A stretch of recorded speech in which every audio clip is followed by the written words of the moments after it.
Knowing Show. I am your host, Christine Marie, and tonight we are addressing a relatively heavy topic. We are addressing forgiveness, specifically as it pertains to relationships where there's been abuse, but even more so, relationships with our parents, because this parent-child relationship, so much of the past really shows up in the way that we show up and engage today, and how much more so when there's been that level of pain, that level of betrayal and loss of trust and hurt from a parent to a child. And so, Dustin Riechmann, thank you so much for coming on here tonight. I know that this is not a pleasant or desirous conversation, and I'm just so grateful. You know, you're incredibly successful entrepreneurs. You've helped more than 250 entrepreneurs with their podcast and their strategy in terms of how they show up digitally. And this is something that's obviously your very personal experience. And so I'm grateful for you being willing to come on with us tonight. Well, thanks, Christine. Yeah, I'm grateful to have the platform. I do, yeah, spend a lot of my days behind a similar microphone talking about business and marketing, and I love all those things. Yeah. But we don't often get the space to unpack, a lot of what really makes us tick, which I just think is so special about the work that you do and the fact that you do it live. Yeah, so I'm really excited for the opportunity and grateful for the invitation. Good. Well, thank you. I appreciate that. I was sharing, Brian C. I know you well. Thank you for coming on here and joining us tonight. I was just sharing with Dustin. For those of you who are just joining, I was like, we've got a live chat here that's very vibrant, and so I'm going to be monitoring the chat, chatting with you. And so y'all, please feel free to ask your questions to Dustin. You know, I'm really playing the role of moderator here tonight. And, actually, Dustin came on with me in the studio in St. Louis, which is his hometown. And I was interviewing him in person the last time we chatted on the Knowing podcast. So on the Knowing Show, this is our first time doing this virtually, and we have people all joining us. So I'm excited about this conversation. Dustin, if you don't mind, just taking us back, I know that it was a very interesting and challenging dynamic in your home growing up, and that's really the place where we're so formed and so cultivated in the way that we see the world is shaped in that environment, and for you it was fundamentally unsafe. Yeah. So if you don't mind taking us back. Yeah. So I grew up. When I say grew up, I spent the first 10 years of my life in a little farm town called Jerseyville, Illinois. And we lived in this little white house up on a hill. And that's about as cliche, picturesque as it gets. It was a very small house, 2-bedroom house. And yeah, my parents were a really interesting duo. My mom was relatively young when she had me, and my dad was 18 years older than her. And it was his third marriage, her first, but she also had a child in high school. And my dad had a child from a previous marriage. So I'm like this interesting kid who had both his parents in the house, but I had a half brother who was 6 years older than me in the house, and then a half brother that was like 18 years older than me, who lived in another state and kind of felt like a distant uncle. So that's kind of the family dynamic from who was in the house standpoint. But yeah, to get a little more to the topic at hand, I grew up in a pretty difficult environment, and from my very earliest memories until high school, uh, kind of the dynamic in my house is I had a mom who generally stayed home, sometimes worked some waitress jobs to make ends meet. I had a dad that was a union laborer but worked pretty sporadically, and we were poor basically. I was always on the free lunch program, and always had hand me down shoes and clothes and all that stuff. And my dad kind of had this alter ego, or this kind of Dr. Jekyll, Mr. Hyde relationship with alcohol. And so just a lot of these memories of coming home at some hour of the night, having been out and drinking, and coming back like extremely violent. And so he would mostly target my mom and beat her up. And then my brother, as he got older, became a big recipient of the rage. And then I got some of that myself too as I got a little bit older.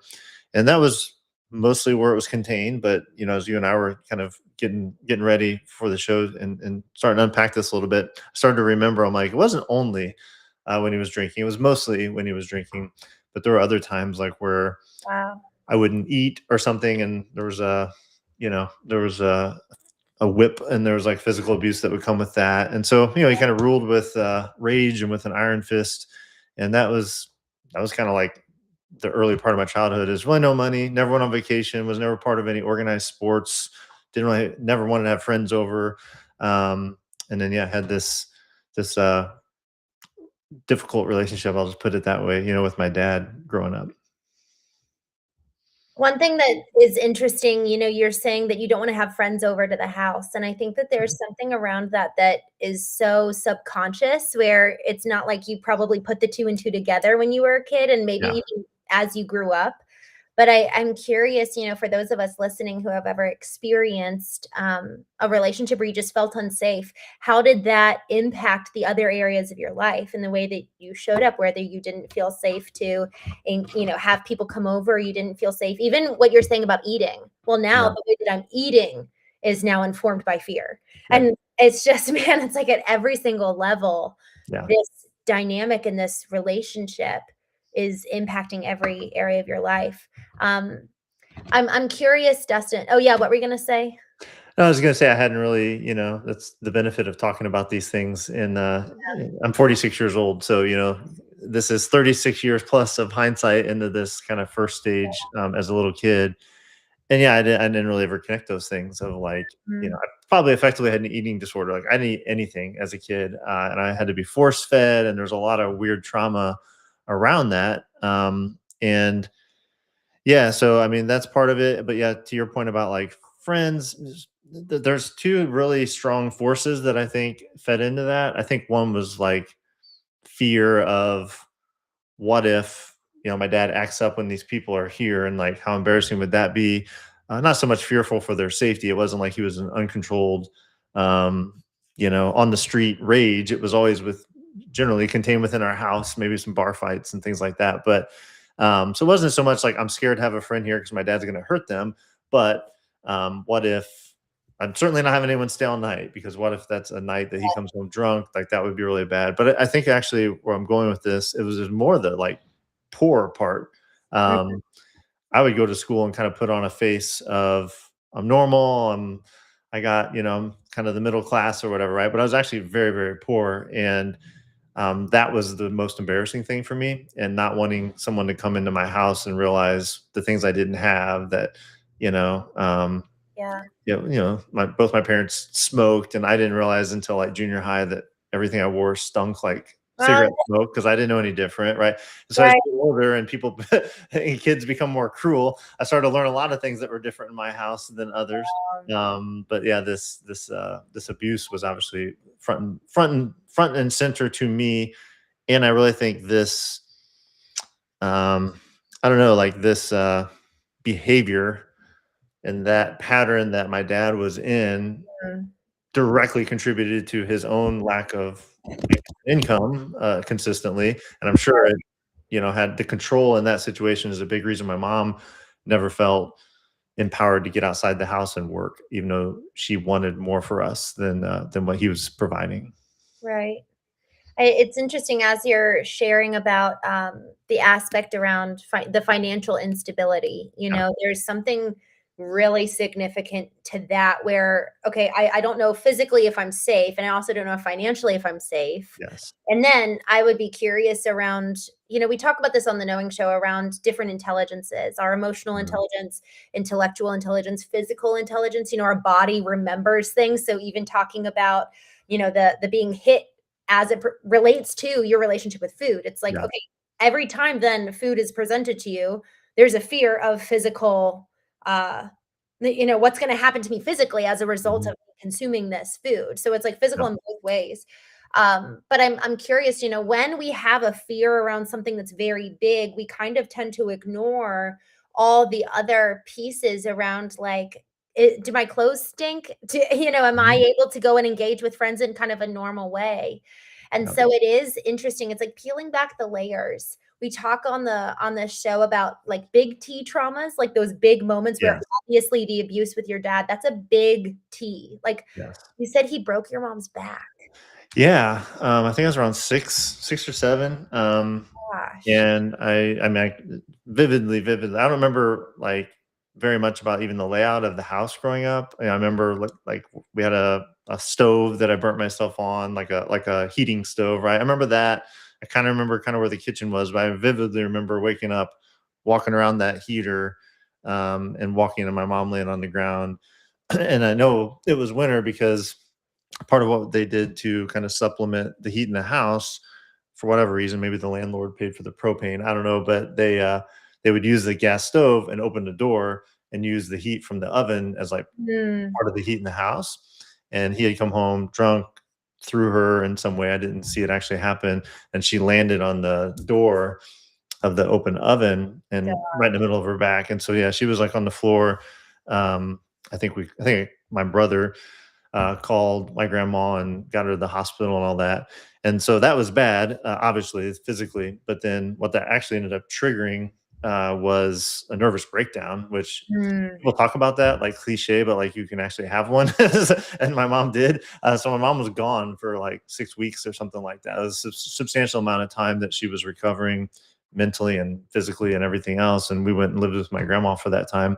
So that was a big T moment that is absolutely cemented in my memory bank, my core memories, unfortunately. yeah, Um, and yeah, that was, as I think about it, there was about the same time I went on the only vacation I ever had until I was an adult and went on my own.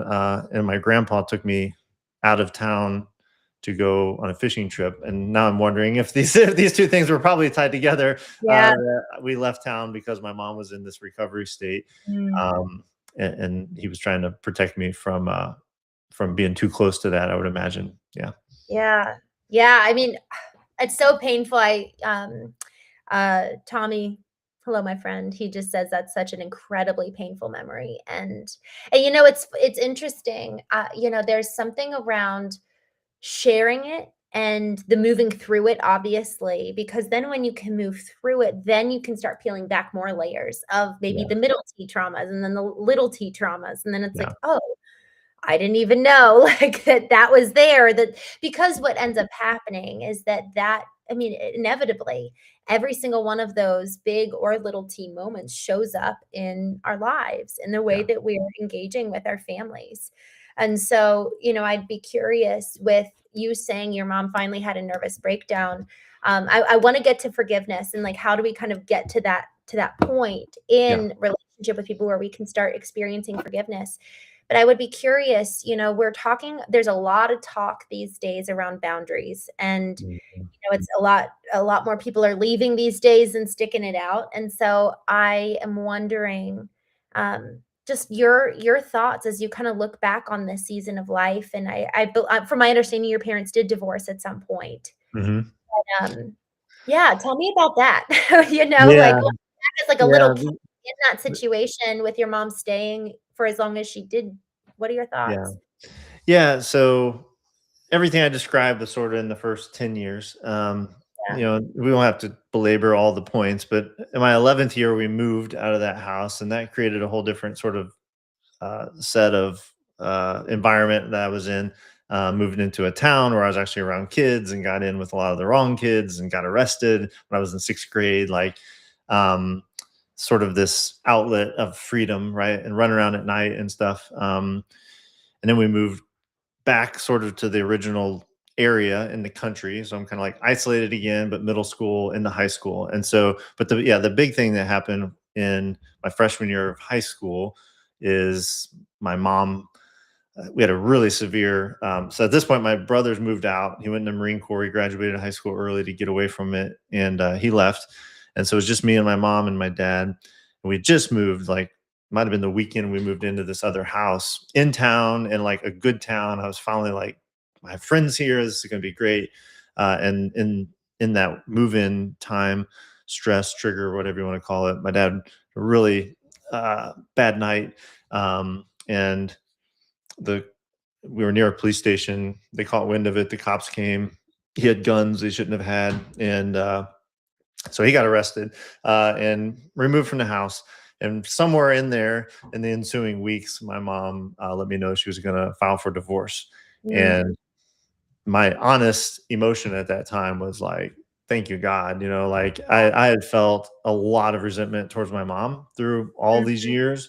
Like now I understand differently, but in the moment as a kid a teenager who knows everything, I'm like, what the hell? Why are we here? Like, why do you let him do this to you? And I was starting to stand up to him, and it was starting to be a kind of a different dynamic.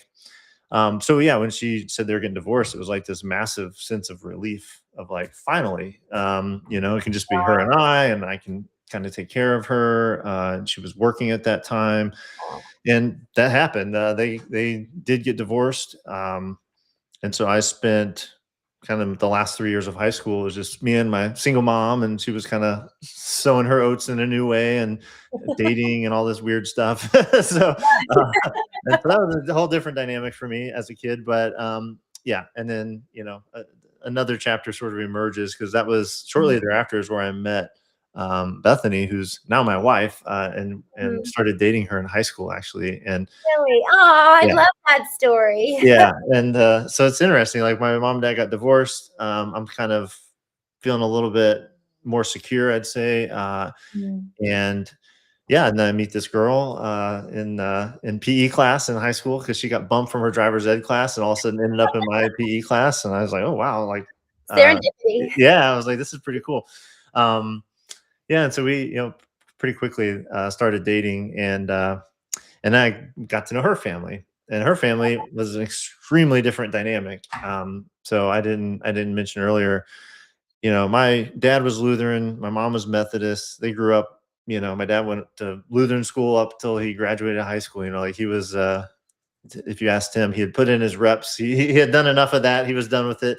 But I grew up with no faith life. So I'd never been baptized. I'd never been to Yeah. church other than tagging along with a few other kids.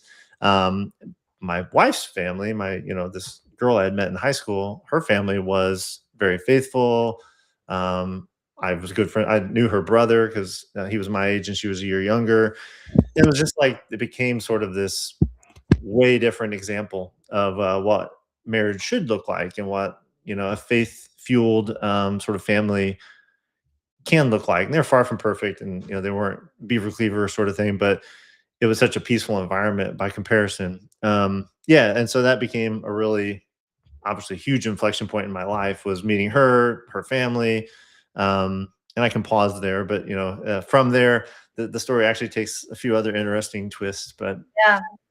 I love, so much. I'm so grateful you brought up this aspect around modeling. Like you had something modeled for you that really, it was like you needed a very different and a very new target. And I actually have found for me, even in my former marriage, my husband and I both, we grew up with both of our parents actually kind of having a similar dynamic with each other, mm, some in different ways, but just had a very similar relationship dynamic. And so we inevitably, because we didn't set a new target, we ended mm, up repeating what was modeled for us. Because unless we intentionally go dig up the past, yep, examine it, say, I want to take this, I want to leave this, I want to take this, leave all that, yeah, and then say, okay, then this is now the new target. And not just the target, but who is modeling it? What does that principle look like in practice? hmm, Because until we know both of those, much less at least the principle is desirable, but it's so easy to live on default and to just self-perpetuate what you know until you yeah. instill new data. Yeah, I'm curious your thoughts. I totally agree with that, and I've seen it so many examples throughout my adult life that you basically adopt by default the patterns of your family of origin, unless you really unpack that.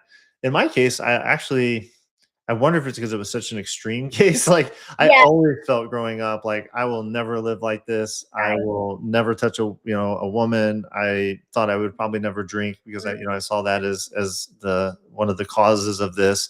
So it's Right. like because it was so extreme, I think I like completely 180'd from it, even without having a better example. And then when I met my wife's family, then it was like, this is like what I've been thinking. It's like they're Yeah, doing the thing I was thinking I wanted to ultimately have, right? But I that's always knew I I love didn't want that. anything like what my parents, what my mom had endured and what my dad had caused. So I think you bring such a good balance to this because it's perhaps the point is being conscious. once it's consciously you're consciously aware of it, Yeah. and so to your point, you were like, "I so don't want that." And so I think that that's part of it. You know, we were aware that we didn't want it to be that, but we weren't aware of what we did want it to be. Yeah. It's never set a new model. I Brian put here in the chat, and I'd love to hear your thoughts on this. If we learn from our mistakes, why are we always so afraid to make a mistake? Like, you know, kind of Mhm. reading history. So I'm curious. I've actually had this in my own life where I've actually been afraid. You know, I'm so committed to not doing a certain thing, but it's almost like the commitment itself actually can self Mhm. perpetuate fear that I'm going to do it. I don't know if you've ever run into that, or just has that ever been a fear for you that you would be like your dad? Yeah, I mean, 100%. And so I guess the way I would put that is I never felt. I always wonder, like, now I'm mature enough. I would love to ask my dad some of these questions, but he passed away 12 years ago. So I don't have the opportunity. But I always kind of wonder, like, for anyone, like my dad was, an abusive uh, uh, person, an abusive father, abusive husband. You think of, like, I don't know, serial killer or whatever. It's like, do you choose this? Like how much of this is like who you are and you can't control it? I know some about this because we'll get into the next chapter here shortly, where my dad actually changed pretty dramatically in his own behavior in his own life. But I always ascribed the cause, I guess, to alcohol. It was always like, my dad's a pretty decent guy most of the time, right? But then when he drinks too much, he has this complete dark side, and he can't control it. That was this kind of the narrative I had. I think that's how I rationalize things, and maybe it's true. I just, I don't really know. So to your point, or to your question, Christine, did I ever fear becoming like him? Big time. And when I was 16, I was out, at a friend's house, and staying all night there, and being Mm, responsible as a country kid, right? And we were fishing with a group of guys, and the Bud Lights popped out, and hey, you mm. want a beer? And I never touched it because I was like, what if I drink this and I start beating all of you up? And I, like, Yes. you know what I mean? Like, because Yeah. I maybe that may I have the switch that my dad seemed to have. Um, but I drank it, and I just got a little gigglier, and yeah, I never have had that sort of reaction. It's just Mhm. never come up for me, and I always wonder about that. Like, it was a just chemical thing that, like, he just triggered. I've learned a lot more, about his past and how he was abused, and he was Wow. severely abused. His dad committed suicide when he was somewhat Gosh. fairly young, and I learned about my mom's whole history and a lot of abuse and sexual abuse and trauma. And there's a real reason that she was with someone like this, an older guy who was very manipulative and abusive. So, I've learned a lot now as an older guy who has learned to care about this stuff. But Mhm. back to the original question, yeah, like, I absolutely have had this fear, and I had it multiple times, because then it was like, well, what if I drink whiskey? Maybe maybe whiskey is going to make me like this. Yeah. Fortunately for me, it didn't. But it was Wow. absolutely a very real fear of mine, but not enough of a fear that I didn't, succumb to the peer pressure and try it anyway. So Yeah, well, and you felt safe, I think, in that environment, which yeah, says a lot, right? Because that has our environment has so much to do with it.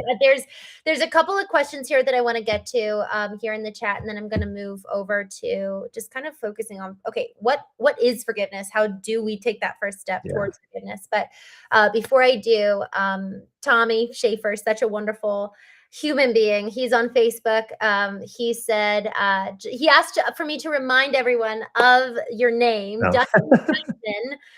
Dustin, where should people go to learn more about you? Who? yeah. So I think my Facebook is linked here. It's just my personal Facebook, but yeah, business wise, sevenfigureleap.com is home base, and I'm very active on LinkedIn. That's kind of my Okay. social media home base. Yeah, but I'd love to connect with anyone that wants to connect for any reason, including, talking a little more about this sort of thing, or if you want to talk business, that's cool too. So Wonderful. And then Elijah says, "How did you feel after your dad died?" yeah, uh,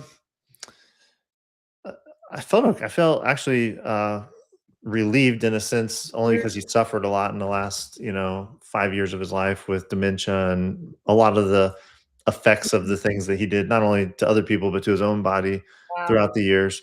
Um, and it's important. I'm sure this is where we're going to go next, Christine. I had a substantial amount of my life with my dad as not an abusive person and as someone who got sober and I had a deep reconciliation with before he Mm, died. So the reason I'm answering it that way is, to Elijah, it's not like I had this horrid experience with my dad and resented a lot of the stuff, and then he died. There was fortunately a major chapter of the story we haven't really talked about yet, yeah, where I did forgive him and we did have some reconciliation. that's a good I'm glad you said that because that's such an incredible question, Yeah. like, gosh, when it is too not even too late, but when it does end, it's final. Hmm. I actually hosted a knowing retreat and it was all, we hosted a women's retreat and a men's retreat. And for the men, every single attendee, their father had left them. And Wow. that was purely by chance that everybody who came, their fathers had left. I think the Wow. oldest was 12 when his father left. So in one sense, your mom divorced, but I mean, she should have. Your father effectively Right. left by way of his own Yeah. choices. But it was interesting because for one man, his father left and then he never met him. And his father left when he was 6 months old, and then he died before he had the chance to meet him. Oh my So gosh. there was that wound and that anger that he could never address, really, really couldn't. So Elijah, beautiful and insightful question there. Christopher Adams, good to see you. I I just want to. I'm going to read to you I'm going to read what he said here. I haven't read the full comment yet. He says, "If you make a mistake, congratulations. It means you are on the right track towards doing the right thing. How else will you learn anything?" I love that.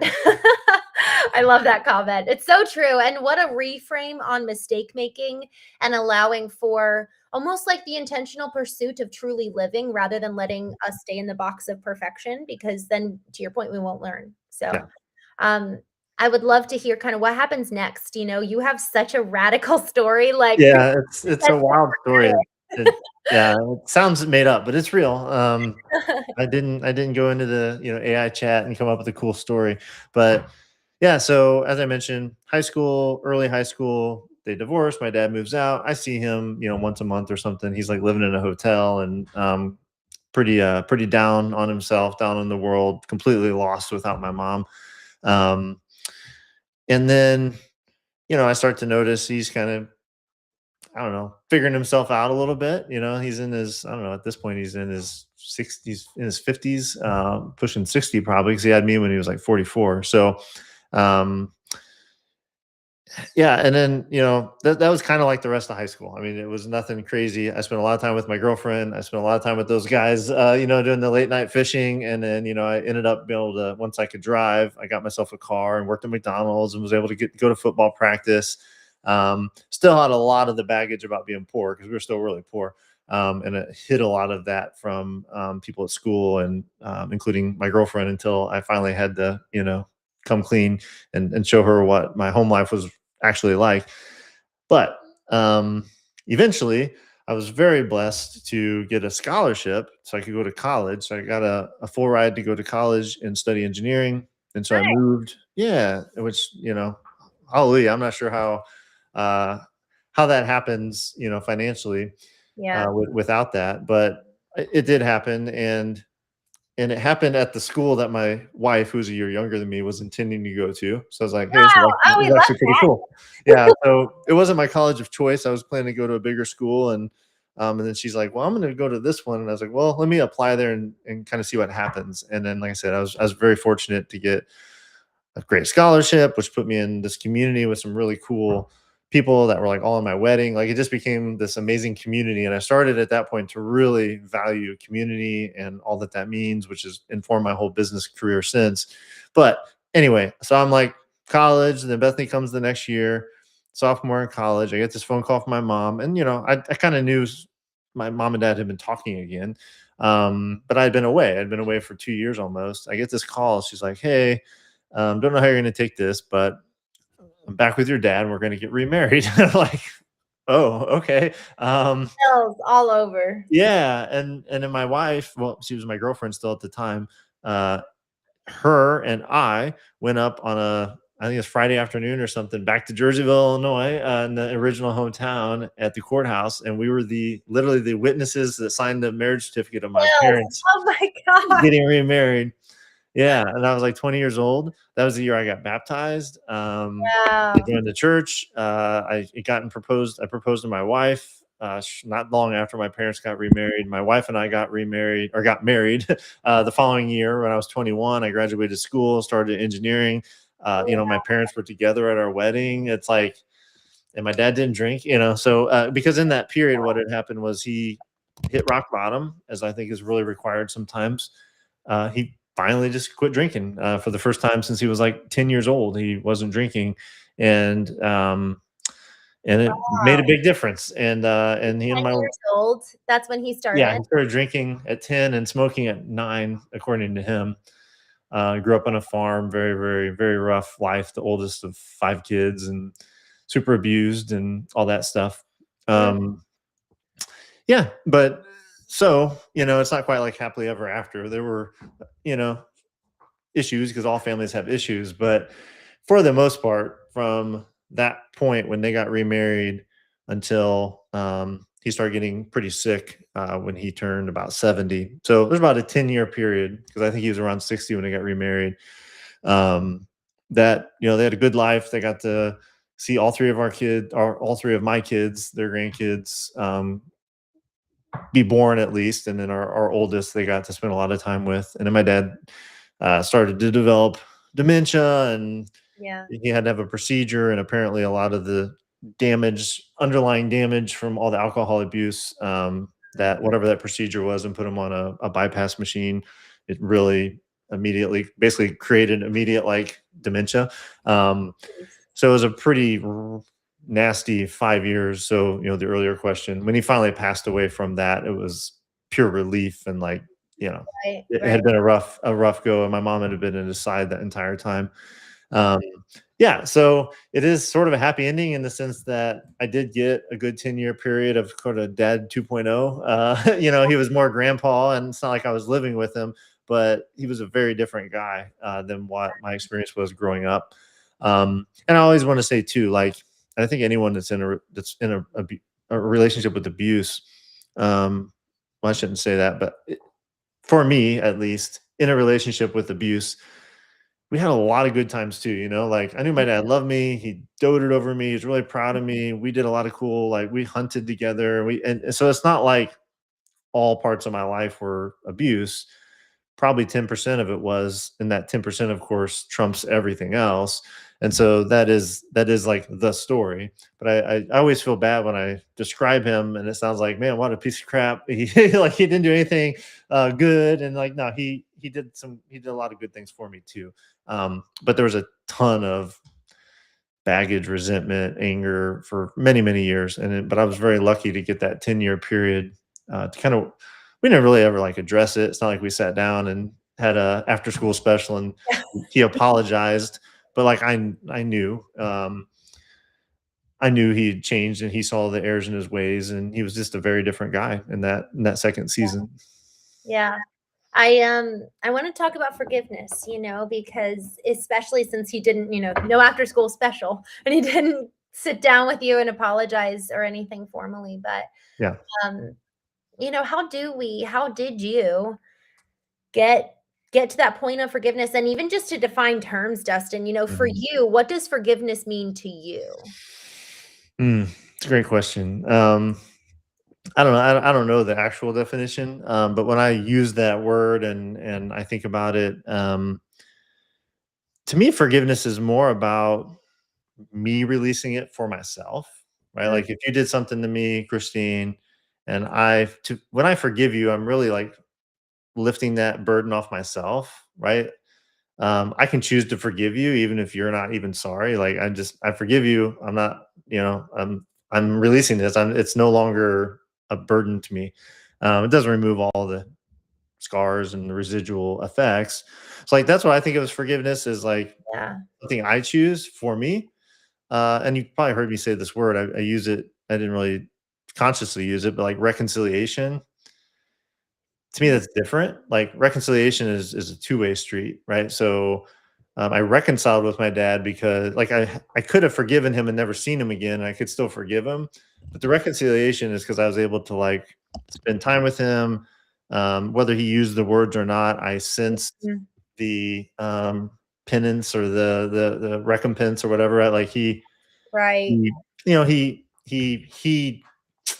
uh I don't know, effectively he apologized as well, and we reconciled, and that we were able to repair our relationship. It wasn't just me saying I forgive you, it was like our relationship Right. got repaired. And Right. to me, that's like reconciliation. We reconciled our differences in effect. So That's so good, and actually, I think that that's really important to define, and I'm glad we started with definitions because we could have had a whole conversation around two different people talking about two different things.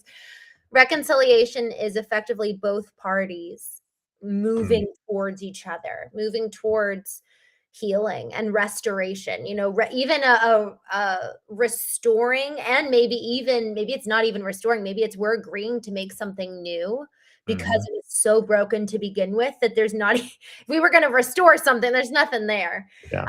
So I love the reconciliation piece, whereas freedom or forgiveness, that's entirely on us. Like the other party, for the gentleman who was at the knowing retreat, his father is dead and he can still choose to forgive him. Yeah. Yeah. Wow, that's so powerful. And so was there, when you were talking, you brought up faith a little bit, Mhm. and who's to say, whether you can, and not even who's to say, I don't necessarily want to make this all super religious by any Sure. means, and I just am curious for you and your experience, how much, even in the Bible, it's like you're told to forgive 7 times. Well, I tell you 77 times Mhm. seven. And it's just like, what? Like this enormous amount of forgiveness and the allegory that's tied with that. It's like almost impossible. So I just Mhm. would love to hear you expound on, like, what was your journey to forgiveness? Yes. It's a complicated question because I I didn't have the framework for it. I had no religious background. I was around it enough to kind of understand like who Jesus was. Like my grandma had a statue of Jesus in her trailer. Like I had some appreciation for it, but I didn't have any basis or education in it. So but what I can say for sure is when I through in large part through experiences with my eventual wife's family, through them and other examples, that I started to be open to seeing, I started to explore that. And there were kind of two points on the religious journey here. One was freshman year of college, totally like hanging out with this new group of people. We get into this late night debate. I'm sure we had a few, beers as part of that, but it was an interesting dynamic. And there were people with very different faith backgrounds and very different beliefs. And I just found myself like inherently sort of defending the Christian faith. Like, it's just like, this is what I believe. And it was really interesting because I'd never been educated in it, but it was just like, it was some sort of, I don't know, Holy Spirit moment for me. And that really made me open my mind. I started exploring that, sort of independently reading the Bible, and um, yeah, just being open to it. And then the year later, my wife's at the same college. That's when I decided I want to, get baptized. And so I ended up joining the Catholic faith. Went through a whole 9 month process for that. Got very educated and learned a lot. So I had a lot more basis for the way I was feeling and believing. And so Mm, we did that. And then in the early years of our marriage, after my mom and dad were remarried, my wife and I went on this marriage retreat. And it's one of the more surreal moments of my young adult life. Like we went through this kind of deep experience all day, connecting with each other and exploring our relationship and God's role in it, and this sort of spiritual work. And that night, they did this exercise where basically, you spend a lot of time in prayer and reflection, and it's really this, who do you need to forgive? Like, what are you still holding on to? What are these burdens? What do you want to give up, to God? And of course, a lot of the stuff with my dad is like front and center in my mind. And I'm a young husband at this point, and I don't think we had any children yet. But anyway, I remember writing all this stuff on this piece of wood that they gave us, all this sort of like resentment I had towards my dad, and yeah, they have you throw it in a bonfire. It's sort of this uh, moment of giving it up, right? yes. And I had at that moment, I don't know what the right word is. It was an apparition. I don't know what it was, but I had this intense intense feeling of love and warmth, and like a very much a closeness to Saint Joseph, um, you know, Jesus' stepfather, right? Like Mary's husband. And it's not like this was like something I had studied. This was just like really came to me. Mm, I've had a deep devotion to Saint Joseph, and ever since. You can't see on this wall there are icons and different imagery and symbols that mean a lot to me, and mm, I think that's makes a lot of sense because he's a father figure, right? yeah, And he was the head of the Holy Family, and all those things. So yeah, obviously the religious part of this becomes a big part of my life from right. 20 to 46. It's still a big part of my life. Yeah, Um, but yeah, so anyway, and that's kind of the moment that I feel like I really did forgive my dad. He yeah. was still alive, and we were able to, reconcile after that. But I think that whatever it was about that experience really opened me up to it. So good. I just think that it's so important to assign moments in life when we're moving through, whether it's attending a retreat, whether it's attending something, or even just dedicating time on our own to like, I'm going to dig in to healing this wound, because it with the intention and then also the honoring of kind of like putting the I've heard, writing a note and, like, putting it into the fire, and then to your Yep. point, the wood and putting it into the fire, like, the act and the ritual and the physical, it's engaging your emotions, but also engaging your physical body, the more that and I've actually found this to be true on the opposite side of the spectrum of, like, when I'm really, really feeling present in the moment, I'm actually engaging all of my senses, Hmm. my ears, my smell, I was sitting on the beach of Hawaii and I was like, oh, I want to remember this forever. So I like lit a candle, put in my AirPods with music and felt the wind and felt the sand in my toes. And it was just like, and I was so present and it's like seared into my memory. I'll forever remember that. So it's like the more we actually can engage all of our senses, all of our intelligences coming online in the pursuit of healing and in forgiveness, I think that's a really important pathway to letting go. Yeah. So like the ritualistic aspect of what is something I can do. I remember when I was healing from my former husband and that whole loss. I actually had this moment and where I was like, you know what? I think I'm done. And I just kind of had this moment where I visualized, no offense to him, uh, visualized him and our life together in a coffin, and I like put the last nail in, and I was just like, I'm Yeah. done. Anytime he comes up, I'm done. I've already processed it. I've already healed in so many ways, and it's a decision. It's a decision that we make to move forward with freedom because to your point, the forgiveness is a shedding. It's a Yes. letting go. It's a moving through. So we were talking earlier about moving through the layers of kind of the big T trauma moments in our lives to get to the smaller layers. Well, when we can forgive much, we then can forgive the littler things. And when Hmm. we can shed the big forgiveness pieces that come up, then it's easier to extend that forgiveness to others in littler moments. Yeah. So I'm so grateful for that example. Yeah, I've heard that say like, and I'm sure you know how to say it more eloquently, but it makes a lot of sense to me that like holding on to resentment or failing, choosing not to forgive someone is basically like taking a little poison for yourself every day, right? Like you're only harming yourself by not doing it. That's not to like I totally get why people don't and can't forgive people. And it's not like this was a very lengthy process for me. Yeah. But if you can get to the other side and truly feel Mhm. free of that Right. that that bitterness or that anger or the things that you deserve to feel, but when you can release that, Yes.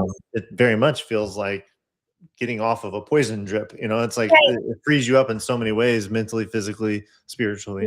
So I'm mindful of the time, Dustin. I've got one last question for you yeah, from one of the folks here. Is that okay? Are you okay? absolutely, yeah. Okay. Explorer 649 says, this is a big question. There's a couple here, so we'll see how long you've got. He says, I'm sorry, I don't know what gender Explorer 6949 is. I'm an explorer, so what is the importance of spirituality in our modern life?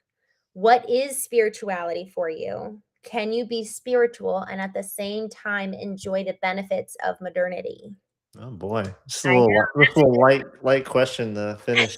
Um, well, first of all, I'm not an expert in any of this, so but I can tell you what I feel about it from my own Yeah, experience, right? My own life. So, love it. I thought where this question was going was like, can you be religious and not spirit, or spiritual and not religious? That's an often thrown about Yeah, question, but I actually love this question. It's actually, can you be spiritual and at the same time basically enjoy modern life, I guess, like science. Almost like these are opposing things. Yeah, I mean, I feel as a person of faith, I feel that the spiritual component of our life is probably superior to, but at least equal to our physical, mental, emotional. Like spirituality is a reality. So whether how you choose to acknowledge it or practice it or strengthen it or feed it, that's obviously up to you. But whether you want it or not, you have a spiritual aspect to your being, in my experience, in my opinion. And so it's certainly not like are you spiritual, or do you like accept reality of like modern science and stuff? I feel like these things that we have in modernity are come from a spiritual being, and they're part of the same reality. So I don't see them as conflicting at all. Um, yeah, so I don't know. I kind of leave it there. I don't want to offend anyone's personal views on like religious expression and stuff like that, uh, but I think spirituality is universal. It's just whether you choose to believe that, I guess, and then how you choose to work on it or not work on it, just like you can choose to work on your physical health, mental health, emotional intelligence, and the other parts that make us human. that was so beautifully said. I really do, Dustin, I really believe that, like I was saying, we've got emotional intelligence, intellectual intelligence, physical intelligence. Our body literally stores data. I also, spiritual intelligence. I think so much of our intuition actually is kind of in that pathway to God. Hmm. So then to your point, we have the choice to cultivate that spiritual intelligence or not. Just like how Hmm. we have the same choice with emotional intelligence too. Yeah. So, Dustin, thank you so much. I know that there's some more folks here who asked some things here in the chat, and I'm sorry that we didn't get to everything, but thank you so much for your time, Dustin. So grateful for you and what a life you've lived. You know, Yeah. I hope the most exciting, in those ways. Yeah, I hope I've lived those, and the rest will be, somewhat boring and peaceful. But life's not usually that way. So yeah, again, I really appreciate Christine, you inviting me to do this and be able to share in this way, and hopefully anyone that's heard me in any other context knows I'm very transparent and open and honest about my experiences, and I don't hardly ever. I think this is the second time, and the first was with you. I don't. I don't talk about this part of my life, and I think it's really healthy for me to do that. And I hope that if there's little bits of it that people can relate to, or it prompts them to maybe seek forgiveness or seek some spiritual um, enlightenment, or whatever, then it's well worth the share here, even though it's not comfortable. But so thank you for the thank you for the ability to do this. You're welcome. Well, and thank you, Dustin. You've done the work. You've done the work to position you to be here to talk about it. And I think I can speak for everyone here in the chat. I think we've all really benefited from this. Even just the delineation, reconciliation is between two people where both parties are involved, whereas forgiveness is our responsibility and our choice. Yeah. So we have a lot of power when it comes to forgiveness, and a lot of times actually forgiveness is actually taking our power back that we've given to Mhm. somebody else. That, man, do they make us angry and they can say anything and push our buttons. And forgiveness is actually, you know what, I'm going to take my power back and let go of you, and I'm free now. So I with love that. that, thank you so much, my friend. Y'all, thank you so much for joining us tonight on The Knowing Show. I will see you tomorrow morning, 8:30 a.m. Eastern sharp, for A Course in Miracles. I will see you then. Dustin, thank